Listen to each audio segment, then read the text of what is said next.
Je vois beaucoup de gens dire « Oh, j'ai visité une favelas ». Est-ce que vous savez réellement qu'est-ce que c'est qu'une favelas? Une favela, on ne rentre pas. Si par mégarde votre GPS vous demande de tourner et vous voyez vous rentrez dans une favelas, soit vous reprenez tout de suite la route car vous avez toujours une petite route pour reprendre la grande BR, ou tout simplement vous allez devoir allumer vos lumières, baisser toutes les vitres de la voiture, rouler au pas, allumer les warnings et vous allez aussi baisser vos feux, c'est-à-dire vous passez en feu de position.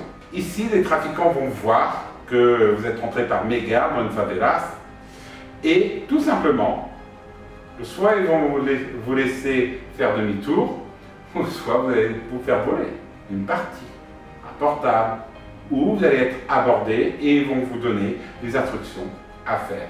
Il y a eu, il me semble, un ministre ou un secrétaire du tourisme de l'Argentine qui a été tué dans une favelas, il est rentré par mégarde, il s'est pris un tir. Vous avez eu beaucoup de personnes comme ça. Et vous voyez les touristes français, non, c'est tranquille, non, non, non. Pour rentrer dans une favela, il faut l'autorisation des dealers. Peu de gens connaissent le PCC.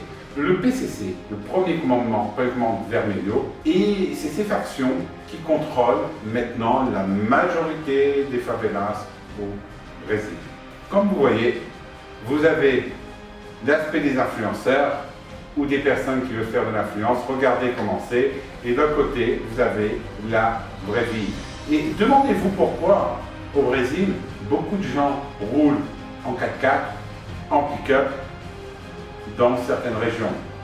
Tout simplement, si vous avez la ligne rouge à São Paulo, elle est fermée à cause de tirs, c'est une voiture où vous arrivez à faire demi-tour, même si vous avez un grand trottoir. C'est une voiture qui est mieux pour vous protéger, c'est-à-dire s'il y a des tirs, si vous ouvrez une partie des portières, vous avez un plus grand espace aussi.